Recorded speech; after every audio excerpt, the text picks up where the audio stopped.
Nous en parlions cette semaine sur France Info. L'affaire Tiffaine Véron, du nom de cette Française de 36 ans, disparue au Japon en 2018. Une affaire qui reste un mystère. Sa famille est toujours mobilisée pour faire avancer l'enquête. Son frère est même retourné sur place. Aude Rouault et Benjamin Jeune-Homme l'ont suivi. Récit de Laurence Naon. 7 ans de combat pour connaître la vérité sur la disparition de sa sœur Tiffaine. Et Damien Véron n'est pas prêt d'abandonner. Ce 7e anniversaire de la disparition de Tiffaine est aussi douloureux que les autres. Et en plus, je suis un Nico, donc j'ai l'impression d'être proche de Tiffaine. En déplacement au Japon, il est venu livrer aux autorités nippones de nouveaux éléments. Été 2018, Tiffaine Véron se volatilise lors de son voyage à Nikko. Elle séjournait seule dans cet hôtel. C'est ici qu'elle a été aperçue pour la dernière fois. L'hôtelier a toujours affirmé l'avoir vue partir le matin. Ne la voyant pas revenir récupérer ses affaires, il prévient la police le lendemain. La famille Véron a mandaté un expert qui a géolocalisé ses derniers déplacements grâce à son portable. Ses conclusions contredisent le témoignage de l'hôtelier. Il y a une avancée majeure, c'est qu'il y a un nouveau rapport sur la téléphonie et sur l'analyse des points Google qui montre que Tiffaine était dans sa chambre d'hôtel jusqu'à 11h40 le 29 juillet. Ce qui est déterminant, c'est que la police a toujours maintenu que le témoignage de l'hôtelier qui expliquait que Tiffaine sortait à 10h est donc maintenant faux. Là, clairement, on a l'espoir qu'enfin le principal suspect puisse être enfin auditionné. L'hôtelier a-t-il menti aux enquêteurs? Voici le relevé des points de géolocalisation. La veille de sa disparition, Tiffaine Véron s'était beaucoup déplacée. Un tracé extrêmement précis puisque toutes les 3 secondes, son téléphone borne. Mais le 29, elle semble ne pas bouger. Le jour de sa disparition, on voit qu'elle est restée dans l'hôtel. On peut même tracer le moment où elle a dormi, le moment où on présume qu'elle a été au petit déjeuner. Aucune indication qu'elle a quitté l'hôtel le jour de sa disparition. Persuadés qu'il s'agissait d'un accident, les enquêteurs japonais ont à l'époque organisé de grandes battues. Avec ces nouveaux éléments, la famille Véron espère désormais l'ouverture d'une enquête criminelle. Et invité ce matin sur France Info, justement, Damien Véron, le frère de Tiffaine Véron. Bonjour à vous. Merci de prendre le temps de nous répondre. Vous êtes toujours au Japon.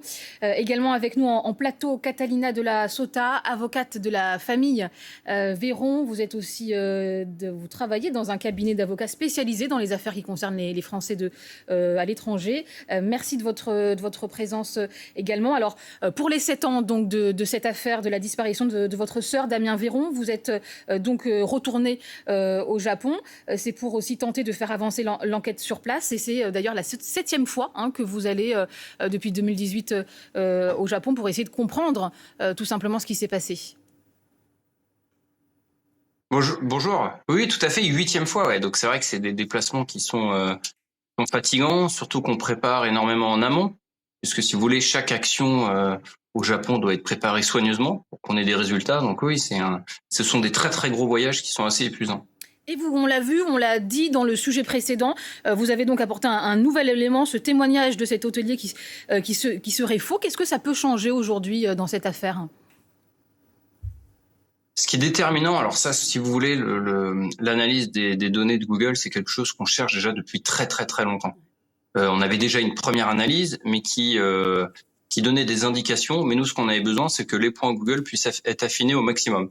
Et donc là, on a enfin rencontré un expert. Ça a été très long, qui travaille à Genève, qui s'appelle, on l'a vu dans le sujet, qui s'appelle Paul-Olivier Dehaye, qui a son agence et qui a réussi, avec les nouvelles technologies, à affiner les points de manière assez incroyable. Ce qui fait que maintenant, on sait précisément que Tiffaine était bien dans l'hôtel jusqu'à 11h40. Mais ce qui est encore plus intéressant et déterminant au Japon, c'est qu'elle n'est jamais sortie par la porte de devant. Or, si vous voulez, le principal suspect, en tout cas le gérant d'hôtel, expliquait qu'elle était bien sortie à 10h. Donc il y a des incohérences. Et comme la police maintient en plus cette version de l'hôtelier, écoutez, nous, on espère qu'avec ces nouveaux éléments, la police va devoir céder et enfin ouvrir une enquête. Alors Catalina de la Sota, est-ce que ce nouvel élément peut être crucial justement pour une ouverture d'enquête au Japon ?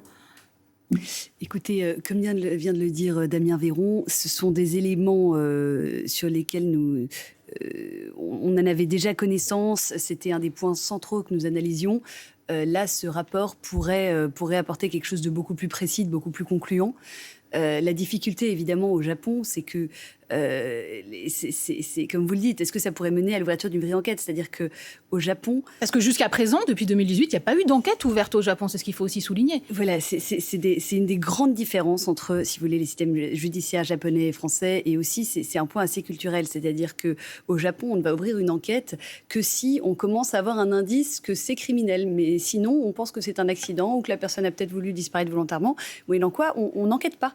Alors que, en toute logique, en France, lorsqu'il y a une disparition inquiétante, on ouvre une enquête pour disparition inquiétante. On commence à analyser à chaud dès les premiers instants, parce que ce sont à ce moment-là vraiment qu'après, plus on attend, plus il y a un risque de déperdition de preuves, etc.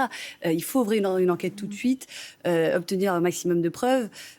En France, dans ces circonstances-là, il y a tout à croire que quelqu'un comme l'hôtelier aurait pu être placé en garde à vue assez tôt, ou du moins entendu très tôt, dans des conditions différentes que de ce qui s'est passé au Japon. Et donc au Japon, on n'a pas de vraie enquête. Dès le départ, ils ont considéré que c'était un accident, et c'est extrêmement difficile. Et c'est le travail que fait la famille depuis toutes ces années. Quand ils y vont, ils ont des rendez-vous avec les enquêteurs là-bas, de faire en sorte que les enquêteurs veuillent vraiment se pencher sur ce dossier et faire les investigations nécessaires. Et difficile pour vous, pour la famille, pour vous, Damien Véron, qui est au Japon. Comment est-ce que vous recevez cette attitude de la justice japonaise? Si vous voulez, oui, effectivement, c'est difficile, sauf que grâce, justement, à l'époque, il y a eu une médiatisation assez importante quelques jours après la disparition de Tiphaine. Donc, au moins, ça a contraint les officiers à nous recevoir à chaque fois qu'on va au Japon. Donc, au moins, avec ce lien, on arrive quand même à avoir un dialogue. Après, le problème, c'est que si vous voulez, ils sont pas capables de nous communiquer des vrais éléments qui montrent qu'ils ont enquêté. Donc, non, c'est effectivement difficile. Le rapport est vraiment, on l'espère, va être décisif au Japon, puisque là, on apporte pour une fois une vraie contradiction. Et comme il y a un élément aussi qui est très important, c'est que les Japonais nous rejoignent. Il y a vraiment une vraie solidarité des Japonais avec nous. Donc, je pense que le fait que l'opinion publique commence aussi à changer d'avis et commence à s'agacer, on sent qu'il y a vraiment une pression. Donc là, on croise les doigts, mais on tient le coup. Ouais, votre avocate le rappelait en plateau. D'après la police nippone, votre sœur aurait fait une chute. Elle parle d'un accident. Qu'est-ce que vous pensez de cette hypothèse? Alors, c'est intéressant parce qu'effectivement, ils ont maintenu pendant longtemps que Tiphaine était tombée dans la rivière. Sauf que, au bout d'un moment, voyant que nous avions les relevés de la pluviométrie, grâce à des organismes au Japon, là maintenant, ils essayent quand même d'un petit peu de rétropédaler. C'est qu'ils commencent à dire oui, c'est un accident, mais on travaille sur toutes les pistes. Voyant justement que l'opinion publique s'exaspère, on voit qu'ils essayent de changer, mais sans qu'il y ait une enquête criminelle ouverte pour autant. Donc, alors, ça bouge en tout cas. En France, ça bouge en tout cas au niveau judiciaire, puisque l'affaire est suivie depuis 2023 par le pôle Cold Case de Nanterre, d'ailleurs qui est dirigé par la juge d'instruction Sabine Kéris, qui a travaillé sur des affaires emblématiques, Estelle Mouzin. Sabine Kéris qui espère pouvoir prochainement se déplacer au Japon. Est-ce que c'est une bonne nouvelle ? Écoutez, c'est quelque chose. La procédure qui est en cours est couverte par le secret de l'instruction, donc nous, en tant qu'avocats, on ne pourra pas parler en détail de cette procédure. Mais ce qui est certain, c'est que ce dossier a été confié à ce pôle Cold Cases de Nanterre, qui est très spécialisé dans ces dossiers-là, qui fait un travail remarquable. Et la vraie difficulté que nous avons finalement dans ce dossier-là en particulier, c'est que nous avons une juge d'instruction formidable, mais on est tributaire de la bonne volonté des Japonais pour coopérer. Le Japon est un État souverain. La France ne peut pas envoyer des enquêteurs, perquisitionner, placer quelqu'un en garde à vue sans l'assentiment, la coopération des Japonais. Enfin, donc c'est finalement la grande difficulté d'un dossier de cette magnitude-là, c'est que la juge en France, Tiphaine Véron est une ressortissante française, victime très vraisemblablement de faits graves commis à l'étranger. Donc la France est compétente et donc nous avons une juge d'instruction française qui enquête sur le dossier. Mais voilà, il faut ça passe forcément, nécessairement par une coopération judiciaire entre la France et le Japon. On voit effectivement les limites de la justice internationale que cette affaire révèle. Damien Véron, est-ce que ça vous donne quand même de l'espoir, ce possible déplacement de Sabine Kéris au Japon ? Nous, ce qu'on espérait, ça a été vraiment une chance inouïe, que le pôle reprenne l'affaire de Tiphaine, évidemment. Sauf que si vous voulez, l'espoir qu'on avait, c'est qu'il puisse y avoir des éléments trouvés de France. Il semblerait que ce soit pas le cas pour l'instant. Et le problème au Japon, c'est que si vous voulez, un juge ne peut pas changer le système judiciaire d'un pays. Et comme il faut que vous ayez des éléments extrêmement forts pour ouvrir une enquête criminelle au Japon, c'est pour ça qu'on se mobilise autant au Japon. On sait que ça va se jouer au Japon. Mais ce qui va être essentiel, c'est que je l'ai encore vu là pendant tous ces jours. Il y a un véritable impact de l'ambassade qui nous reçoit, qui nous aide, et donc de la diplomatie. Donc, s'il n'y a pas une alliance, si vous voulez, en tout cas une coopération entre le pouvoir judiciaire et donc aussi avec la diplomatie, on va vite être dans les choux. Donc, j'espère que la diplomatie va vraiment peser pour justement qu'il y ait j'espère qu'il y ait en tout cas un retour déjà de la commission rogatoire internationale qui semblerait soit au Japon. Donc ça, c'est des éléments importants. Donc sans la diplomatie et sans l'aide certains élus qui s'emparent de cette affaire, la députée Sabine Houllier qui a aussi écrit une lettre à Emmanuel Macron. Hein. Oui, nos élus, on a énormément, il y a beaucoup de bienveillance et d'amour autour du dossier de Tiphaine, et nos élus nous ont toujours aidés vraiment pour que l'Élysée puisse peser. Et on a besoin de l'Élysée en ce moment et de la diplomatie justement, parce que c'est grâce à eux qu'il y avait eu en tout cas des pressions mises à l'époque sur le gouvernement japonais. Donc on compte sur eux, oui. Catalina Della Sota, un dernier mot.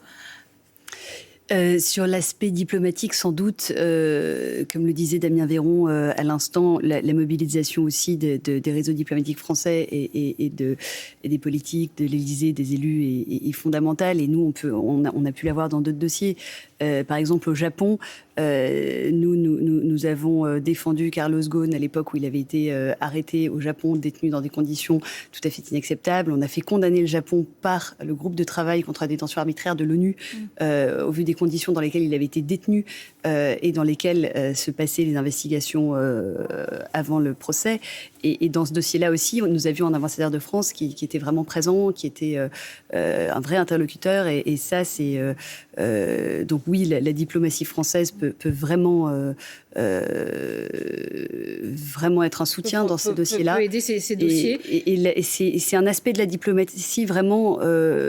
un aspect droit de l'homme qui est assez fondamental. Et si vous voulez, les grands principes droits de l'homme s'incarnent dans des cas individuels. Ils s'incarnent dans le cas de Tiphaine Véron, dans le cas... Et c'est là que la mobilisation de la diplomatie française vraiment incarne ces principes de droits de l'homme. C'est dans des dossiers crucial. précis. Merci. Et d'ailleurs, on souligne qu'à l'heure actuelle, 2500 Français sont concernés par des affaires judiciaires un peu partout dans le monde. Merci beaucoup, Catalina Della Sota, d'avoir répondu à mes questions. Merci également à vous, Damien Véron. Vous êtes le frère de Tiphaine Véron et vous êtes toujours sur place au Japon pour tenter de faire avancer cette enquête. Merci à vous deux.